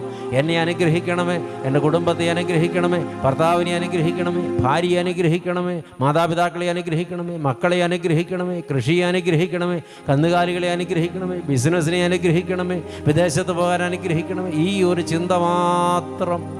അനുഗ്രഹിക്കണം അനുഗ്രഹിക്കണം അനുഗ്രഹിക്കണം, വേറെ ഒന്നുമില്ല. അതിൽ ആ ആരാധനയില്ല, സ്തുതിയില്ല, സ്തോത്രമില്ല, കൃതജ്ഞതയില്ല, നന്ദിയില്ല. പിന്നെ എന്താണ് പ്രിയപ്പെട്ടവരെ ഉള്ളത്? കുറേ യാചനകൾ മാത്രം. അതാ പറഞ്ഞത്, ദൈവത്തെ കുറിച്ചറിഞ്ഞവർ പരിജ്ഞാനപ്പെട്ടവരല്ല, അവർ യാചകരാണ് ദൈവം മുമ്പിൽ. എന്നും അവർക്ക് വേണ്ടത് ഭിക്ഷാപാത്രം പിടിച്ചുകൊണ്ടുള്ള യാചന മാത്രമാണ് അവർക്കുള്ളത്. അതിൽ എന്തെങ്കിലും കിട്ടിയാൽ മതി അവർക്ക്, വേറൊന്നും വേണ്ട. യഥാർത്ഥത്തിൽ പരിജ്ഞാനപ്പെട്ടവർ ആരാധിക്കും. ആരാധന മാത്രമാണ് അവരുടെ ലക്ഷ്യം. അതെ, യേശു ദൈവാലയത്തിൽ ചുറ്റുമിരുന്നവർക്ക് അവരിലേക്ക് പരിജ്ഞാനം വിളമ്പുകയായിരുന്നു. എൻ്റെ ഉള്ളത്തിൽ യേശു വന്നാൽ എന്നിൽ പരിജ്ഞാനം നിറയും. ഹല്ലേലൂയ. ഇന്ന് പരിജ്ഞാനത്തിൻ്റെ ആത്മാവിനാൽ നയിക്കപ്പെടുവാൻ ആർക്കെങ്കിലും ആകുന്നില്ലെങ്കിൽ അറിയുക, നീയാകുന്ന ദൈവാലയത്തിൽ യേശു വാസം കൊള്ളുന്നില്ല. ഇന്ന് രാത്രി വീണ്ടും മാടി വിളിക്കണം തമ്പുരാനെ. അനുതാപത്തോടെ, വലിയ നിലവിളിയോടെ, കുമ്പസാരത്തോടെ മാടി വിളിക്കണം തമ്പുരാനെ. എൻ്റെ ഉള്ളിൽ വന്ന് പാർത്തുകൊണ്ട് എന്നെ പരിജ്ഞാനപ്പെടുത്തണമേ എന്ന്. മൂന്നാമത് യേശു ദൈവാലയത്തിൽ പോയതായി രേഖപ്പെടുത്തിയിരിക്കുന്ന സംഭവം യോഹന്നാൻ എഴുതിയ രക്ഷാസുവിശേഷം 5-ാം അധ്യായത്തിലാണ്. അതിൻ്റെ 2 മുതൽ 18 വരെയുള്ള തിരുവചനങ്ങളിൽ ആ സംഭവം വരച്ചു വച്ചിട്ടുണ്ട്. അത് ഇങ്ങനെയാണ് പ്രിയപ്പെട്ടവരെ. യേശു ആട്ടുവാതിലിലൂടെ ദൈവാലയത്തിൽ പ്രവേശിച്ച ഒരു മനോഹരമായ രംഗമാണ് വരയ്ക്കുന്നത്. യഹൂദന്മാരുടെ ഒരു പെരുന്നാൾ ഉണ്ടായിട്ട് യേശു യെരുശലേമിലേക്ക് പോയി. യെരുശലേമിൽ ആട്ടുവാതിൽക്കൽ ബെഥെസ്ദ എന്ന് പേരുള്ള ഒരു കുളമുണ്ട്, അതിന് 5 മണ്ഡപമുണ്ട് എന്നാണ് പറഞ്ഞു തുടങ്ങുന്നത്. ഞാൻ ഇങ്ങനെ ചിന്തിക്കുകയാണ്, ദൈവാലയ കവാടത്തിനുള്ളിലേക്ക്, കോമ്പൗണ്ടിലേക്ക് കടക്കാൻ പല വാതിലുകളുണ്ട്. അതിലൊരു വാതിലിൻ്റെ പേരാണ് ആട്ടുവാതിൽ. ഈ വാതിലിന് ആട്ടുവാതിൽ എന്ന് പേര് വരാനൊരു കാരണമുണ്ട്. ദൈവാലയത്തിലെ പ്രധാന യാഗവസ്തുവായ ആടുകളെ ദൈവാലയ മതിൽക്കെട്ടിനുള്ളിലേക്കും വേണ്ടി വന്നാൽ ചിലതിനെ പുറത്തേക്കും കൊണ്ടുപോകാൻ ഉപയോഗിച്ചിരുന്ന വാതിലായതുകൊണ്ടാണ് ആ വാതിലിന് ആട്ടുവാതിലെന്ന് പേര് വന്നത്. ആടുകളെ കൊണ്ടുവന്നിരുന്ന വാതിലിലൂടെ അന്ന് യേശു ക്രിസ്തു അകത്ത് പ്രവേശിച്ചപ്പോൾ അതൊരു വലിയ ഡിക്ലറേഷനായിരുന്നു. ആമേൻ. ദൈവമക്കളെ, അവൻ അകത്തു വരുമ്പോൾ അവിടെ ഒരു കുളമുണ്ടായിരുന്നു. ആ കുളത്തിൻ്റെ പേര് ബെഥെസ്ദ എന്ന് രേഖപ്പെടുത്തിയിരിക്കുകയാണ്. ആ വാക്കിൻ്റെ അർത്ഥം കരുണയുടെ വീട് എന്നാണ്. ആ കുളത്തിനൊരു പ്രത്യേകതയുള്ളതായും രേഖപ്പെടുത്തിയിട്ടുണ്ട്. കാരണം ആ കുളത്തിൽ സൗഖ്യം കരുതി വച്ചിട്ടുണ്ടായിരുന്നു. അതത് സമയത്തൊരു ദൂതൻ ആ കുളത്തിൽ ഇറങ്ങി കുളം കലക്കും. കുളത്തിലെ വെള്ളം കലങ്ങിയ ശേഷം ആദ്യം ഇറങ്ങുന്നവൻ, അത് ഏത് വ്യാധി പിടിച്ചവനായാലും അവന് സുഖം വരും. അതുകൊണ്ട് തന്നെ ആ കുളക്കരയിൽ വലിയ തിക്കും തിരക്കുമാണ് പ്രിയപ്പെട്ടവരെ. അനേകം ആളുകൾ അവിടെ അവസരം കാത്തിരിപ്പുണ്ട്. വിവരിച്ച് പറയാനൊന്നും നേരമില്ല. അതുകൊണ്ട് ആ ഭാഗത്തേക്ക് കൂടുതൽ വിവരണത്തിന് പോകുന്നില്ല. കർത്താവ് ആ കുളത്തിൻ്റെ കരയിൽ ചുറ്റി നടക്കുകയാണ്, ആരെയോ പരതി നടക്കുന്നത് പോലെ. ഇത് 38 വർഷമായി അവിടെ കിടക്കുന്ന ഒരു മനുഷ്യന്റെ മുമ്പിൽ പോയി യേശു നിന്നു. യേശുവിന് ഈ സംഭവം നടക്കുമ്പോൾ 31 വയസ്സ് പ്രായമേ ഉള്ളൂ എന്ന് വിചാരിക്കുക. ഇയാൾ അവിടെ കിടക്കാൻ തുടങ്ങിയിട്ട് 38 കൊല്ലമായി. സാക്ഷാൽ യേശുമിശിഹ ഭൂജാതം ചെയ്യുന്നതിന് 6 ആണ്ട് മുമ്പ് മുതൽ അയാൾ അവിടെ കിടപ്പാണ്. ഈ കുളത്തിലിറങ്ങി സൗഖ്യപ്പെടാൻ ആശിച്ചു വന്നൊരു രോഗിയായിരുന്നയാൾ. അയാൾ പലവട്ടം കുളത്തിൽ ഇറങ്ങിയതുമാണ്. പക്ഷേ അയാൾക്ക് ഒരിക്കലും ആദ്യം ഇറങ്ങാനായില്ല. അതുകൊണ്ട് അയാൾക്ക് സൗഖ്യവും കിട്ടിയില്ല. ഇപ്പോൾ അയാൾ സൗഖ്യം പ്രതീക്ഷിക്കുന്നില്ല. മനസ്സ് മരവിച്ചവനായി, കല്ലായ മനസ്സുമായി, പ്രതീക്ഷകളുടെ വാതായനങ്ങൾ അടഞ്ഞുപോയ നിലയിൽ അവിടെ കിട്ടുന്ന എന്തെങ്കിലുമൊക്കെ സൗകര്യങ്ങളിൽ ആ മനുഷ്യൻ സംതൃപ്തനായി അവിടെ അങ്ങനെ കാലം ചിലവഴിക്കുമ്പോൾ യേശു അവൻ്റെ മുമ്പിൽ ചെന്ന് നിന്നിട്ടൊരു ചോദ്യം ചോദിച്ചു. നിനക്ക് സുഖമാകാൻ മനസ്സുണ്ടോ എന്നതാണ് ചോദ്യം. നിനക്ക് സുഖമാകാൻ മനസ്സുണ്ടോ എന്നതാണ് ചോദ്യം. പ്രിയപ്പെട്ടവരെ, ആ മനുഷ്യൻ മറുമൊഴി പറയുന്നുണ്ട്, എനിക്ക് സുഖമാകാൻ മനസ്സുണ്ട്. പക്ഷേ ആ പക്ഷയിലാണ് കുഴപ്പം. മനസ്സുണ്ടെന്ന് മാത്രമേ പറയേണ്ടതുള്ളൂ. അത് മുമ്പുമില്ല, ഇപ്പോഴുമില്ല. സുഖമാകാൻ മനസ്സുണ്ടെങ്കിൽ പിന്നെ പക്ഷയില്ലല്ലോ. പ്രിയപ്പെട്ടവരെ, ചോദ്യം നിനക്ക് സുഖമാകാൻ ആശയുണ്ടോ എന്നല്ല, സുഖമാകാൻ മനസ്സുണ്ടോ എന്നാണ്. മനസ്സുണ്ടോ എന്ന ചോദ്യത്തിൽ എന്തോ കർത്താവ് ഒളിപ്പിച്ചു വെച്ചിട്ടുണ്ട്. നിനക്ക് സുഖപ്പെടണമെന്ന് തീരുമാനമുണ്ടോ എന്നാണ് കർത്താവ് ചോദിച്ചത്. ഇന്ന് പല രോഗികൾക്കും സുഖം വേണമെന്ന് ഒരു താല്പര്യവുമില്ല. കാരണം രോഗം അവരെ ചില സുഖങ്ങളിൽ പെടുത്തിയിരിക്കുകയാണ്. യാതൊരു പരിഗണനയും സ്വന്തം വീട്ടിൽ നിന്ന് കിട്ടാതിരുന്ന ചിലർക്ക് രോഗം വന്നതിന് ശേഷം ഭയങ്കര പരിഗണന ലഭിക്കുന്നു. അപ്പോൾ അവർ ഉള്ളാലെ പറഞ്ഞു, ഈ പരിഗണന രോഗം മാറിയാൽ കിട്ടില്ല, അതുകൊണ്ട് ഈ രോഗം തുടരുന്നതാണ് എനിക്ക് നല്ലത്. വീട്ടിൽ അവർ ഒരുപാട് അധ്വാനിച്ചിട്ടും അവരുടെ അധ്വാനത്തിന് ഒരു വിലയും കൽപ്പിക്കാതെ എപ്പോഴും കുറ്റപ്പെടുത്തിക്കൊണ്ടിരുന്ന ചിലർ അവർ കിടപ്പിലായി കഴിഞ്ഞപ്പോൾ അവരെ ഒരുപാട് ശുശ്രൂഷിക്കുകയും അവർ ചെയ്തിരുന്ന ആ വലിയ ജോലികളെക്കുറിച്ചൊക്കെ പുകഴ്ത്തി പറയുകയും ചെയ്തപ്പോൾ അവർ ഉള്ളിൽ ഇങ്ങനെ പറഞ്ഞു, ഇവിടെ നിന്ന് എഴുന്നേറ്റാൽ വീണ്ടും ഞാൻ ആ ജോലികളൊക്കെ ചെയ്യേണ്ടി വരും. ഇവിടെ കിടക്കുന്നതാണ് എനിക്ക് സുഖം. അതുകൊണ്ട് ഇന്ന് പലരും രോഗത്തെ താലോലിക്കുന്നവരാണ്. രോഗിയായിരിക്കുന്നതിൽ ആനന്ദം കണ്ടെത്തുന്നവരാണ്. രോഗിയായിരിക്കുന്നത് സുഖമെന്നെണ്ണുന്ന ഒരാളെ സുഖപ്പെടുത്താൻ ഒരു വൈദ്യനും കഴിയില്ല, ദൈവത്തിനും കഴിയില്ല. രോഗത്തെ താലോലിക്കുന്നവരൊക്കെ സുഖപ്പെടാൻ മനസ്സില്ലാത്തവരാണ്. രോഗിയായിരിക്കുന്നതിൽ ആനന്ദം കൊള്ളുന്നുണ്ടോ ആരെങ്കിലും എന്നൊക്കെ ചോദിച്ചാൽ ഇല്ലെന്നേ പറയുകയുള്ളൂ. പക്ഷേ ഉണ്ടെന്നുള്ളതാണ് സത്യം. എന്ത് അഭിമാനത്തോടെയാണ് ഇന്ന് പലരും പറയുന്നത്, എനിക്ക് ഇന്ന രോഗങ്ങളുണ്ടെന്ന്. ആ രോഗമൊക്കെ ഉള്ളത് എന്തോ വലിയ പരിഗണനയായിട്ടാണ് അവർ കൂട്ടുന്നത്. സുഖപ്പെടാൻ അവർക്ക് മനസ്സില്ലാത്തതാണ് ഇവിടുത്തെ പ്രശ്നം. ഇനി വേറെ ഒരു ചിന്ത കൂടെ ഇതോട് ചേർത്ത് മറുവശത്ത് കൂടെ പറഞ്ഞാൽ, ഒരാളെ യഥാർത്ഥത്തിൽ സുഖപ്പെടുന്നത് എപ്പോഴാണ്? ശരീരത്തിന് വേദനയുണ്ട്, വേദന മാറി. പക്ഷേ മനസ്സിൻ്റെ വേദന മാറിയിട്ടില്ലെങ്കിൽ, ശരീരത്തിൻ്റെ വേദന മാറി എന്ന മനസ്സ് സമ്മതിച്ചിട്ടില്ലെങ്കിൽ അയാളുടെ വേദന മാറിയിട്ടില്ല, അയാൾ സുഖപ്പെട്ടിട്ടുമില്ല. യഥാർത്ഥത്തിൽ ഒരാൾ സുഖപ്പെടേണ്ടത് മനസ്സിലാണ് പ്രിയപ്പെട്ടവരെ. മനസ്സിൽ സുഖമുണ്ടെങ്കിൽ ബാക്കി രോഗങ്ങളൊന്നും രോഗങ്ങളല്ല, രോഗങ്ങളേ അല്ല. ഇതിനു മുമ്പ് പല പ്രസംഗങ്ങളിലും അച്ഛൻ പറഞ്ഞൊരു സംഭവമാണ്. ഒരിക്കൽ അച്ഛൻ പള്ളിമുറിയിലിരിക്കുമ്പോൾ ഒരു സഹോദരി എവിടെ നിന്നോ പാഞ്ഞ് പറന്ന് അച്ഛൻ്റെ മുറിക്കുള്ളിൽ കയറി വന്നു. അവർ വന്ന പാടെ വാവിട്ട് നിലവിളിക്കാൻ തുടങ്ങി. ഞാൻ ചോദിച്ചു, എന്തിനാ ഇങ്ങനെ കരയുന്നത്? അച്ഛൻ എത്രയും പെട്ടെന്ന് എൻ്റെ തലയിൽ കൈവച്ച് പ്രാർത്ഥിക്കണം, ഞാൻ ഇപ്പോൾ തന്നെ മരിച്ചു പോകും. എന്താ സഹോദരി പ്രശ്നം? എൻ്റെ നെറുകന്തല മുതൽ ഉള്ളങ്കാല് വരെ വേദനയാണ് അച്ഛൻ. വേദനയില്ലാത്തൊരു സ്ഥലം പോലുമില്ല. ഇത് കുറേ നാളായി തുടങ്ങിയിട്ട്. ഞാൻ എത്ര വൈദ്യന്മാരെ കണ്ടെന്നോ, എവിടെയൊക്കെ പോയെന്നോ, എത്ര അച്ഛന്മാരെ കൊണ്ട് പ്രാർത്ഥിച്ചെന്നോ എനിക്കറിയില്ല. എൻ്റെ രോഗത്തിനൊരു ശമനവുമില്ല. അച്ഛനൊന്ന് പ്രാർത്ഥിക്കണം. അപ്പോഴെനിക്ക് സത്യത്തിൽ വലിയ കൗതുകമാണ് തോന്നിയത്. ഞാൻ ആ സഹോദരിയോട് ചോദിച്ചു, ശരിക്കും എവിടെയാണ് വേദന? അതങ്ങനെ പറയാനില്ല അച്ചോ, നെറുകന്തല മുതൽ ഉള്ളങ്കാൽ വരെ, തലമുടി മുതൽ നഖം വരെ എനിക്ക് വേദനയാണ്. അപ്പോഴെനിക്ക് കൂടുതൽ തമാശയാണ് തോന്നിയത്. ഞാൻ ചോദിച്ചു, എവിടെയാണ് കൂടുതൽ വേദന? അങ്ങനെയില്ല അച്ഛാ, മൊത്തം വേദനയാണ്. ഇങ്ങനെയൊക്കെ കേട്ടപ്പോൾ ഞാൻ അറിയാതെ അങ്ങ് ചിരിച്ചുപോയി. ആ സഹോദരിക്ക് വല്ലാതെയായി. അവരെന്നോട് ചോദിച്ചു, അച്ഛാ ഇത്രയും വലിയൊരു സങ്കടം പറഞ്ഞ ഒരാൾ അച്ഛൻ്റെ മുമ്പിൽ വന്ന് നിന്നപ്പോൾ അച്ഛൻ ഇങ്ങനെ എന്നെ പരിഹസിച്ച് ചിരിച്ചാൽ എനിക്ക് സങ്കടമാണ്. ഞാൻ പറഞ്ഞു, പരിഹസിച്ചതല്ല, ഞാൻ അറിയാതെ അങ്ങ് ചിരിച്ചു പോയതാ. ചിരിച്ചതിനൊരു കാരണമുണ്ട്, അത് പിന്നെ പറയാം. എന്നിട്ട് ഞാൻ ഈ സഹോദരിയോട് ചോദിച്ചു, വേദന ഉണ്ടല്ലേ? ഉണ്ട്. മൊത്തമായിട്ടും വേദനയുണ്ടല്ലേ? ഉണ്ടച്ചാ. ഉറപ്പായിട്ടും വേദനയുണ്ടല്ലേ? ഉണ്ട്. അതുകൊണ്ടാണ് അച്ഛൻ ചിരിച്ചത്. മനസ്സിലായില്ല അച്ഛാ. അതെന്താണെന്നറിയോ?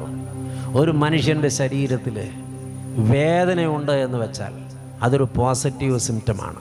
എന്ന് വെച്ചാൽ ആ ആളുടെ ശരീരത്തിന് ജീവനുള്ളത് കൊണ്ടാണ് വേദനയുള്ളത്. ജീവനില്ലാത്ത ശരീരത്തിന് വേദന ഉണ്ടാവില്ല. അല്ലെങ്കിൽ നിങ്ങൾ ശരിക്കും പരിശോധിച്ചറിഞ്ഞോളൂ.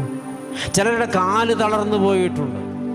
കാല് തളർന്നു പോയവർ വീൽ ചെയറിലോ കട്ടിലിലോ കിടക്കുകയാണ്. അവരുടെ കാലിൽ നുള്ളി പറിച്ചാൽ അയ്യോ എന്നവർ നിലവിളിക്കില്ല. തീക്കൊള്ളി കൊണ്ട് കുത്തിയാൽ അവർ കാല് പുറകോട്ട് വലിക്കില്ല.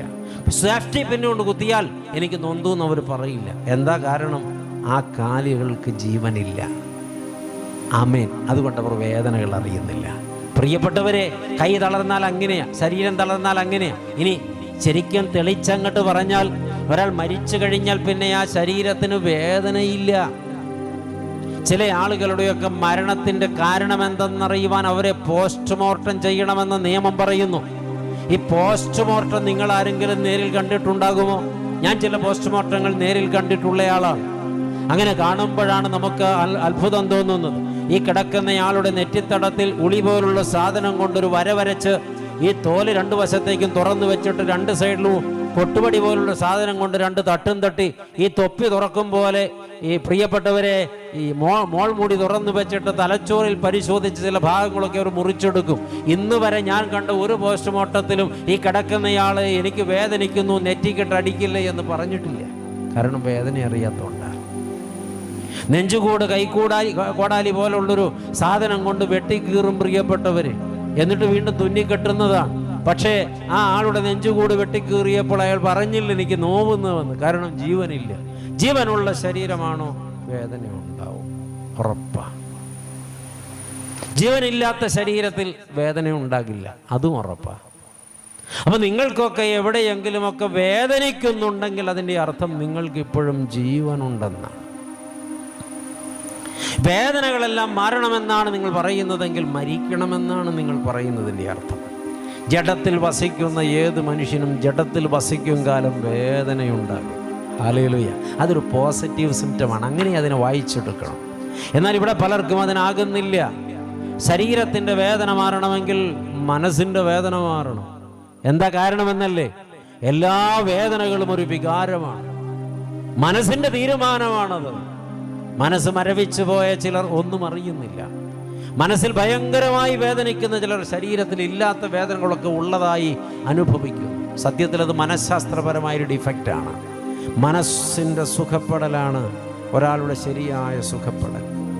ഇന്നിവിടെ പലർക്കും മനസ്സിൻ്റെ സുഖപ്പെടൽ നടന്നിട്ടില്ല. ഉള്ളിലെ വൈരാഗ്യത്തിൻ്റെ മുറിവുകൾ ഉണങ്ങിയിട്ടില്ല. വീട്ടിൽ നിന്നോ നാട്ടിൽ നിന്നോ കിട്ടിയ പല തിക്താനുഭവങ്ങളുടെയും മുറിവുകൾ ഉണങ്ങിയിട്ടില്ല. അനേകം ഇടങ്ങളിൽ അവസരമുണ്ടായിരുന്നിട്ടും യോഗ്യത ഉണ്ടായിരുന്നിട്ടും തള്ളി മാറ്റി നിർത്തപ്പെട്ടപ്പോഴുണ്ടായ മുറിവുകൾ ഉണങ്ങിയിട്ടില്ല.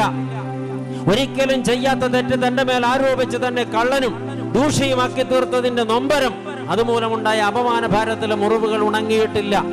ഈ മനസ്സിലെ മുറിവുകൾ ഉണങ്ങാത്ത ഒരാളും ആയുസ്സിൽ ഒരിക്കലും സുഖപ്പെടുന്നില്ല.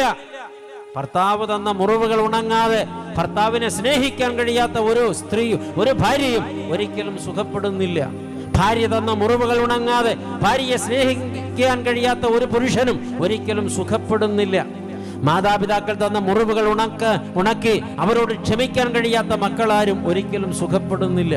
മക്കളാൽ മുറിവേറ്റ മാതാപിതാക്കൾ മക്കളോട് ക്ഷമിച്ച് അവരെ അനുഗ്രഹിക്കാത്ത പക്ഷം അവർ സുഖപ്പെടുന്നില്ല. കേൾക്കുന്നവർക്കുള്ളിൽ സുഖമുണ്ടോ എന്നുള്ളതാണ് ചോദ്യം. കർത്താവ് ദൈവാലയത്തിൽ അന്ന് ചെന്നത് സുഖം പകരാനാണ്. ഹല്ലേലൂയ.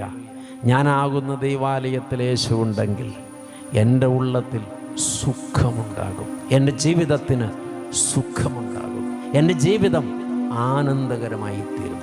ഉള്ളത്തിൽ യേശുവില്ലാത്തവരാണ് എനിക്ക് സുഖമില്ലെന്ന് നിരന്തരം പറഞ്ഞുകൊണ്ടിരിക്കുന്നവർ, എനിക്ക് എപ്പോഴും വേദനകളാണെന്ന് നിരന്തരം പരാതിപ്പെടുന്നവർ, എപ്പോഴും അയ്യോ പാവേ എന്ന് നിലവിളിച്ചു കൊണ്ടിരിക്കുന്നവർ, രോഗശയ്യയിൽ കിടക്കുമ്പോഴും പുഞ്ചിരി തൂകിക്കൊണ്ട് മധുരമായി പാടുവാൻ ഒരാൾക്ക് കഴിയുന്നുവെങ്കിൽ അവർ സുഖമനുഭവിക്കുന്നവരാണ്. ഹല്ലേലൂയ. ജീവിതത്തിൽ നിങ്ങൾ സുഖമനുഭവിക്കുന്നവരാണോ?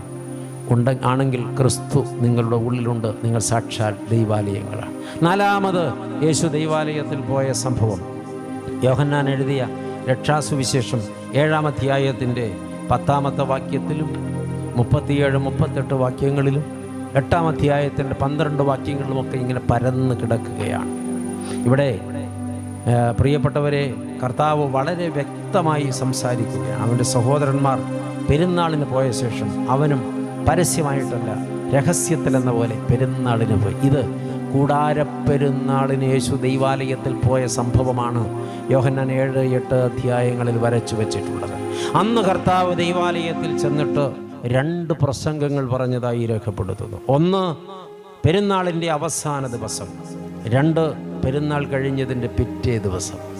ആദ്യത്തെ പ്രസംഗം 7-ാം അധ്യായത്തിലും 2-ാമത്തെ പ്രസംഗം 8-ാം അധ്യായത്തിലുമുണ്ട്. 7-ാം അധ്യായത്തിലെ പ്രസംഗം യേശു പറയുമ്പോൾ ദൈവാലയത്തിൽ ഒരു സംഭവം നടന്നുകൊണ്ടിരിക്കുകയാണ്. ജലധാര ഒഴുക്കൽ എന്ന ഒരു പ്രോഗ്രാം.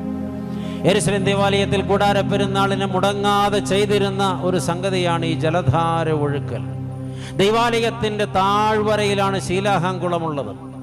ശീലാഹാംകുളത്തിൽ നിന്ന് കുടത്തിൽ കോരിയെടുക്കുന്ന വെള്ളം പുരോഹിതന്മാർ കൈമാറി വന്ന് അത് യാഗപീഠത്തിൻ്റെ ചുവട്ടിൽ നിൽക്കുന്ന വലിയ പുരോഹിതൻ്റെ കയ്യിലെത്തുമ്പോൾ അദ്ദേഹം ആ കുടം വാങ്ങി യാഗപീഠത്തിൻ്റെ ചുവട്ടിൽ കമിഴ്ത്തും.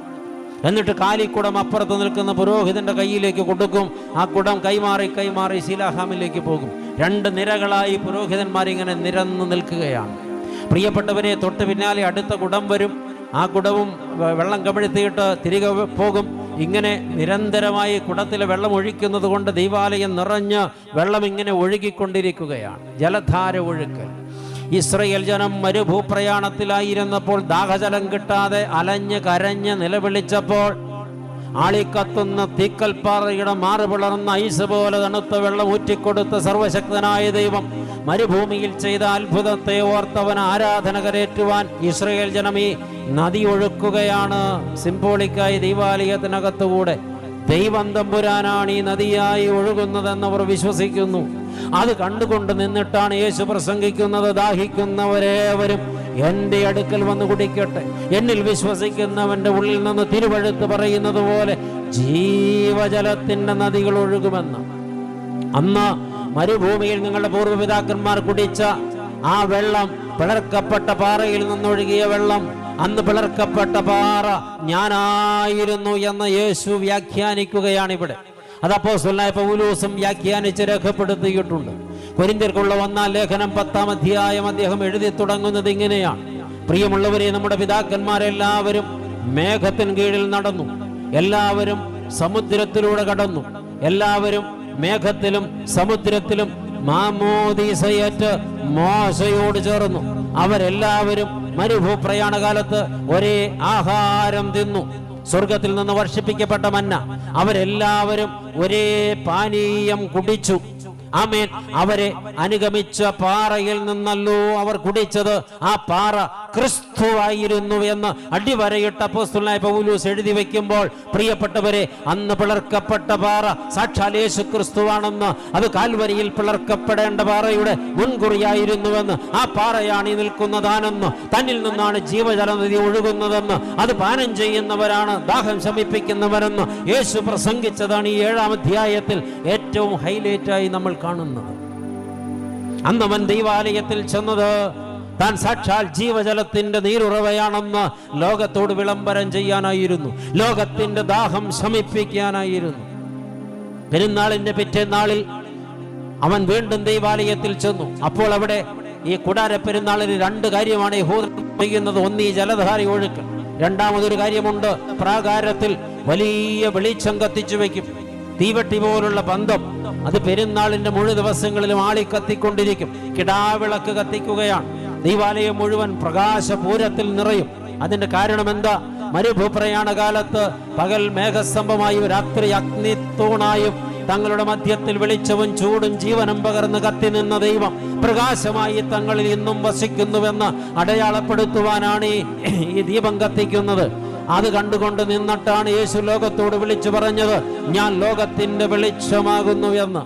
യോഹന്നാൻ എഴുതിയ രക്ഷാസുവിശേഷം 8-ാം അധ്യായം 12-ാം തിരുവചനം. ഞാനാണ് സാക്ഷാൽ ലോകത്തെ പ്രകാശിപ്പിക്കുന്ന ശാശ്വത പ്രകാശം. അന്ന് പൂർവീകർ മരുഭൂമിയിൽ കണ്ട വെളിച്ചം ഞാനാണ്. ഇന്ന് നിങ്ങളെ പ്രകാശിപ്പിക്കുന്ന വെളിച്ചം ഞാനാണ്. കാൽവരി ക്രൂശിൽ ഉയർത്തപ്പെടേണ്ട പ്രകാശം ഞാനാണ്. ലോകം മുഴുവനും പ്രകാശം പരത്തേണ്ട നിതാന്ത നിത്യ നീതി സൂര്യൻ ഞാനാണെന്ന് തമ്പുരാൻ വിളംബരം ചെയ്തു ആ പ്രസംഗത്തിലൂടെ. അവിടെ അവൻ വിളിച്ചു പറഞ്ഞത് ജീവൻ പകരുന്ന വെളിച്ചം, ആനന്ദം പകരുന്ന വെളിച്ചം, ഊർജം പകരുന്ന വെളിച്ചം, നിലനിൽപ്പിന് ഇടവരുത്തുന്ന വെളിച്ചം, എല്ലാറ്റിനെയും പ്രകാശിപ്പിക്കുന്ന വെളിച്ചം ഞാനാണെന്ന്. യേശു നമ്മുടെ ഉള്ളത്തിലുണ്ടെങ്കിൽ ജീവജലനദി നമ്മിൽ നിന്നൊഴുകും. യേശു നമ്മുടെ ഉള്ളത്തിലുണ്ടെങ്കിൽ നാം പ്രകാശിതരാകും. നമ്മിലൂടെ പ്രകാശം മറ്റുള്ളവരിലേക്ക് പകരും. ഇന്ന് നമുക്ക് ദാഹശമനം അനുഭവിക്കാൻ കഴിയുന്നില്ലെങ്കിൽ, മറ്റുള്ളവരുടെ ദാഹം തീർക്കാൻ കഴിയുന്നില്ലെങ്കിൽ, അതുപോലെ നമ്മൾ പ്രകാശിക്കുന്നില്ലെങ്കിൽ, മറ്റുള്ളവർക്ക് പ്രകാശം പരത്തി കൊടുക്കാൻ കഴിയുന്നില്ലെങ്കിൽ, നമ്മിൽ ക്രിസ്തുവില്ല. നമ്മളാകുന്ന ദൈവാലയം ശൂന്യമാണ്. ഒരു പ്രാവശ്യം കൂടെ യേശു ദൈവാലയത്തിൽ പോയത് പെട്ടെന്ന് സൂചിപ്പിക്കട്ടെ. അത് ശുദ്ധമുള്ള മത്തായി എഴുതിയ രക്ഷാസുവിശേഷം 23-ാം അധ്യായത്തിലും ലൂക്കോസ് എഴുതിയ രക്ഷാസുവിശേഷം 19-ാം അധ്യായത്തിലും പരിശോധിച്ചാൽ കാണാം. അത് യേശുക്രിസ്തുവിൻ്റെ പരസ്യ ശുശ്രൂഷയുടെ സമാപന നാളുകളിലാണ്.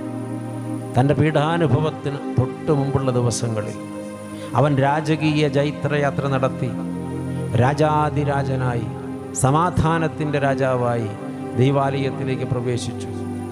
അന്ന് ദൈവാലയത്തിൽ അവൻ ചെന്നിട്ട് അവൻ ശാസ്ത്രി പരീശന്മാരെ അതിശക്തമായി ശാസിക്കുന്നതാണ് നാം കാണുന്നത്. അവരുടെ കപടഭക്തിയെ കർത്താവ് വ്യക്തമായി പരസ്യമായി ശാസിക്കുന്നതാണ് കാണുന്നത്. എൻ്റെ ഉള്ളിൽ യേശു ഉണ്ടെങ്കിൽ അവൻ എന്നെ ശാസിക്കും, അവൻ എന്നെ തിരുത്തും. അവൻ എൻ്റെ കണ്ണിൽ നോക്കി എന്നോട് പറയും, നീ പാപിയാണ്, നീ കപടഭക്തനാണ്, നീ കപടഭക്തയാണ്. നമുക്ക് ജീവിതത്തിൽ ഇന്ന് വരെ നമ്മൾ ചെയ്യുന്ന തെറ്റായ കാര്യങ്ങളെക്കുറിച്ചൊരു കുറ്റബോധം തോന്നിയിട്ടില്ലെങ്കിൽ ഉള്ളിൽ ആ ശാസിക്കുന്നവൻ്റെ അസാന്നിധ്യമുള്ളത് കൊണ്ടാണ്. അന്ന് കർത്താവ് മറ്റൊന്നുകൂടെ ചെയ്തു. ദൈവാലയത്തിൽ ആരാധനയ്ക്ക് യോഗ്യമല്ലാത്തതെല്ലാം പുറത്താക്കി ആലയത്തെ ശുദ്ധീകരിച്ചു. യേശു നമ്മുടെ ഉള്ളത്തിലുണ്ടെങ്കിൽ അവൻ നമ്മെ വിശുദ്ധീകരിക്കും. പ്രിയപ്പെട്ടവരെ, നമുക്ക് ശുദ്ധതയില്ലാത്ത ജീവിതം നയിക്കേണ്ടി വരുന്നുവെങ്കിൽ യേശു ഉള്ളത്തിലില്ലാത്തത് കൊണ്ടാണ്. കർത്താവിനെ ഉള്ളത്തിലേക്ക് പ്രവേശിപ്പിക്കണം. കർത്താവ് ഉള്ളത്തിലുള്ളവരായി മടങ്ങിപ്പോകണം. ഇത് കേട്ടുകൊണ്ടിരിക്കുന്നവരാരും എൻ്റെ ഉള്ളിൽ സാക്ഷാൽ ദൈവം ജീവിക്കുന്നുവെന്ന് ഉറപ്പ് വരുത്താതെ ഉറങ്ങരുത്.